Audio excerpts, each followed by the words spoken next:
جس کو سب امین کہتے ہیں، جس نے سب کے دلوں میں گھر کیا ہوا ہے، وہ خود ان چاروں بزرگوں سے محبت رکھتا ہے، عقیدت رکھتا ہے، یعنی ہمارے پیارے نبی حضرت محمد صلی اللہ علیہ وسلم۔ لیکن اس وقت تک آپ پر وحی آنا شروع نہیں ہوئی تھی، مگر آپ ان سب سے دور اور بہت دور جا کر تنہائی میں بیٹھ کر خدا کو یاد کیا کرتے تھے اور دعا کیا کرتے تھے کہ یا اللہ ہمیں سیدھا راستہ بتا، صحیح راستہ بتا۔ اور وہ جگہ جہاں پر تنہائی میں بیٹھ کر حضور اللہ کی عبادت کیا کرتے تھے، وہ مکہ سے کچھ دور تقریباً 11-12 کلومیٹر کے دوری پر ایک پہاڑ ہے جبل نور، اس میں ایک غار ہے جس کا نام حرا تھا۔ وہاں پر حضور پاک صلی اللہ علیہ وسلم لمبے لمبے دن تنے تنہا اکیلے وہاں سکون کے ساتھ بیٹھتے اور کائنات کے بنانے والے کو یاد فرماتے تھے۔ ہر سال جب رمضان کا مہینہ آتا تھا تو آپ صلی اللہ علیہ وسلم سب سے الگ تھلگ اس غار میں جا کر بیٹھ جایا کرتے تھے۔ وہاں نہ شور و غل تھا، نہ کوئی ہنگامہ تھا، اس لیے آپ اطمینان کے ساتھ غور و فکر میں ڈوب جاتے تھے۔ آپ صلی اللہ علیہ وسلم کے پاس تھوڑا سا کھانا ہوتا تھا جو آپ خود ساتھ لے جایا کرتے تھے، یا گھر والے آپ کو پہنچا دیا کرتے تھے، اور آپ تھوڑے سے کھانے پر گزارا کر لیا کرتے تھے۔ اسی طرح آپ کے دن اور راتیں گزرتی اور آپ سوچتے رہتے، جہاں حق اور سچائی کو دیکھتے اس طرف جھک جاتے اور جسے برائی سمجھتے اس سے پرہیز کرنے لگ جاتے۔ آپ سوچتے کہ جس دنیا میں آپ زندگی گزار رہے ہیں اس کی حیثیت کیا ہے، اس کا راز کیا ہے۔ آپ چاہتے تھے کہ یہ پردے ہمارے سامنے سے ہٹ جائے اور حقیقت کھل کے سامنے آ جائے۔ چنانچہ رسول پاک صلی اللہ علیہ وسلم اسی حال میں جوان ہوئے۔ اللہ نے آپ کو اپنی حفاظت میں رکھا اور تمام گندگیوں سے دور رکھا، پاک رکھا۔ اس کے بعد کئی سال اس طرح گزرے۔ رسول پاک صلی اللہ علیہ وسلم کے دن اور رات اسی طرح آپ گزارتے۔ تھوڑے تھوڑے وقفے سے آپ کئی دن غار میں چلے جاتے، اور جب رمضان آتا تو آپ پورا مہینہ وہیں پر گوشہ نشین ہو جاتے، یعنی وہیں پر رہتے۔ پھر جب مکہ تشریف لاتے تو سب سے پہلے بیت اللہ جاتے، کعبے کا طواف کرتے، پھر حضرت خدیجہ اور اپنے بچوں کے پاس تشریف لاتے۔ حضرت خدیجہ رضی اللہ تعالیٰ عنہ بڑے پیار سے پوچھتی، آپ خیریت سے تو ہے محمد صلی اللہ علیہ وسلم؟ آپ بھی بڑے پیار سے جواب دیتے، خدا کا شکر ہے خدیجہ۔ پھر بچے آپ کے پاس جمع ہو جاتے، جو بچے چھوٹے ہوتے وہ آپ سے لپٹ جاتے، اور جو بڑے ہوتے وہ آپ سے پوچھتے کہ ابو آپ کہاں جاتے ہو؟ ہم کو بھی آپ کے ساتھ رہنا ہے، ہم کو بھی آپ کے ساتھ جانا ہے، ہم بھی آپ کے ساتھ جانا چاہتے ہیں۔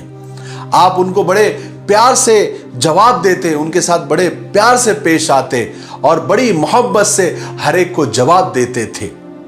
اور آپ صلی اللہ علیہ وسلم جب تک گھر میں رہتے، وہ وقت گھر والوں کے لیے، بچوں کے لیے، خود حضرت خدیجہ رضی اللہ تعالیٰ عنہ کے لیے بڑی خوشی اور مسرت کا وقت ہوتا تھا۔ پھر کچھ دیر یا کچھ دن رہ کر آپ پھر سب سے الگ تھلگ اسی غار میں، جس کا نام غار حرا تھا، وہاں پر چلے جاتے۔ لیکن خوشی کی یہ گھڑیاں جو آپ بچوں کے ساتھ گزارتے وہ زیادہ دنوں تک باقی نہیں رہی، کیونکہ تھوڑے ہی عرصے کے بعد، تھوڑے ہی مہینوں کے بعد جو آپ کی نرینہ اولاد تھی، یعنی جو آپ کے بیٹے تھے، لڑکے تھے، وہ ایک کے بعد ایک اس دنیا کو چھوڑ کر چلے گئے، یعنی ان کا انتقال ہو گیا۔ سب سے پہلے بیٹے جناب قاسم کا انتقال ہوا، پھر جناب طیب کا انتقال ہوا، پھر آخر میں جناب طاہر کا انتقال ہوا۔ سب ایک ایک کر کے اللہ کو پیارے ہو گئے۔ اس طرح آپ نے غم کے بڑے بڑے پہاڑوں کو برداشت کیا۔ سب سے پہلے تو آپ نے بچپن میں اپنے ماں باپ کو بچھڑنے کا صدمہ اٹھایا، اب جوانی میں اولاد کو کھونے کا غم برداشت کیا۔ صرف آپ کی 4 بیٹیاں، 4 صاحبزادیاں رہ گئی، جن کا نام حضرت زینب، حضرت رقیہ، حضرت کلثوم اور سب سے چھوٹی حضرت فاطمہ رضی اللہ تعالی عنہما۔ جب حضرت زینب رضی اللہ تعالیٰ عنہ جوان ہوئی تو آپ صلی اللہ علیہ وسلم نے حضرت خدیجہ رضی اللہ تعالیٰ عنہ کے بھانجے جناب ابو العاص ابن ربیع ابن عبد شمس سے آپ کی شادی کروا دی۔ اس کے بعد آپ کی دوسری بیٹیاں حضرت رقیہ اور حضرت ام کلثوم کو اپنے چچا ابو لہب کے 2 لڑکے عتبہ اور عتیبہ سے نکاح کروا دیا۔ اب آپ کے پاس صرف آپ کی چھوٹی بیٹی حضرت فاطمہ رضی اللہ تعالیٰ عنہ رہ گئی، جو ابھی بچی اور کم عمر تھی۔ اس کے بعد آپ کا کوئی بیٹا نہیں ہوا، لیکن خدا کے فضل سے آپ کو ایک ایسا بیٹا مل گیا جو آپ کے لیے اولاد جیسا ہی تھا اور آپ اس کے لیے باپ جیسے ہو گئے۔ ہوا یہ تھا کہ ایک مرتبہ حضرت خدیجہ رضی اللہ تعالیٰ عنہ اپنے بھتیجے حکیم بن حزام سے ملنے کے لیے گئی۔ اس کے پاس ایک خوبصورت لڑکا تھا جس کا نام زید بن حارثہ تھا، جو انہوں نے یعنی حکیم بن حزام نے اوکاس کے بازار سے اس کو خرید کر لے آئے تھے۔ پہلے بازاروں میں غلام اور باندیا بیچنا اور خریدنا ایک عام بات تھی، تو حضرت خدیجہ رضی اللہ تعالیٰ عنہ کو وہ لڑکا اچھا لگا، پسند آیا۔ انہوں نے اپنے بھتیجے کو پیسے دے کر اس کو خرید لیا اور خرید کر اپنے گھر لے کر آئی۔ تو حضور پاک صلی اللہ علیہ وسلم نے اس لڑکے کو دیکھا تو اس کے چہرے سے شرافت اور عزت ایسے ٹپک رہی تھی۔ آپ نے پوچھا کہ خدیجہ یہ لڑکا کون ہے؟ تو حضرت خدیجہ رضی اللہ تعالیٰ نے فرمایا کہ یہ میرے بھتیجے نے یعنی حکیم بن حزام نے اوکاس کے بازار سے خرید کے لایا تھا، میں نے اس سے خرید لیا ہے۔ حضور نے فرمایا خدا کی قسم اس بچے کے چہرے سے مجھے عزت، شرافت اور بلندی کے آثار نظر آ رہے ہیں۔ آپ صلی اللہ علیہ وسلم نے اس لڑکے سے پوچھا بیٹے تمہارا نام کیا ہے؟ تو لڑکے نے جواب دیا کہ زید بن حارثہ۔ پھر آپ نے پوچھا تمہارا نسب کیا ہے، تمہارا خاندان کیا ہے؟ تو زید بن حارثہ نے اپنا پورا نسب بتایا۔ پھر حضور پاک صلی اللہ علیہ وسلم نے حضرت خدیجہ سے فرمایا اے خدیجہ کیا یہ لڑکا تم مجھے دے سکتی ہو؟ حضرت خدیجہ نے فرمایا حضور یہ آپ کا ہو گیا۔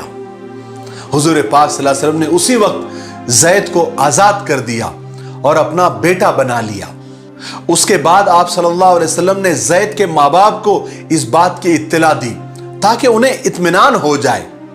اس کے کچھ ہی دنوں کے بعد زید کے والد اور چچا حضور کے پاس آ گئے اور آپ سے کہا کہ ہم زید کو لینے کے لیے آئے ہیں، آپ زید کو ہمیں دے دیجئے۔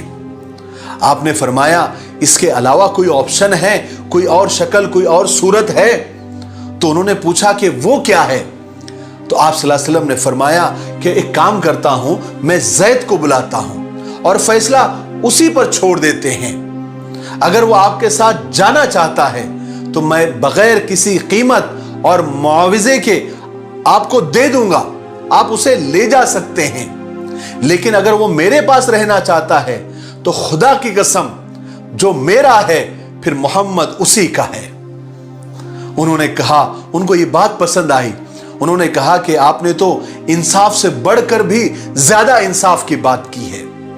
چنانچہ رسول پاک صلی اللہ علیہ وسلم نے حضرت زید کو بلایا اور فرمایا کہ زید میں تمہیں اختیار دیتا ہوں، چاہو تو ان کے ساتھ چلے جاؤ، چاہو تو میرے پاس رہو۔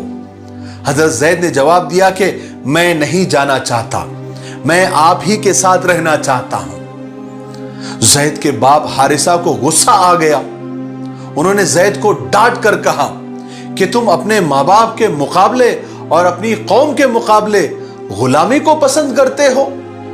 تو حضرت زید نے رسول پاک صلی اللہ علیہ وسلم کی طرف اشارہ کر کے فرمایا کہ انہوں نے مجھے غلام بنا کر نہیں رکھا ہے، بلکہ میں خود اپنے دل سے ان کے سائے میں پوری زندگی بتانا چاہتا ہوں۔ سبحان اللہ۔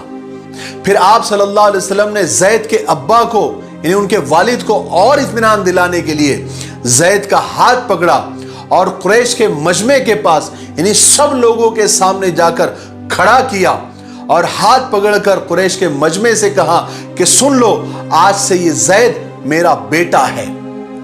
یہ سن کر حارثہ کو یعنی زید کے ابا کو اطمینان ہو گیا اور وہ زید کو چھوڑ کر واپس اپنے علاقے میں چلے گئے۔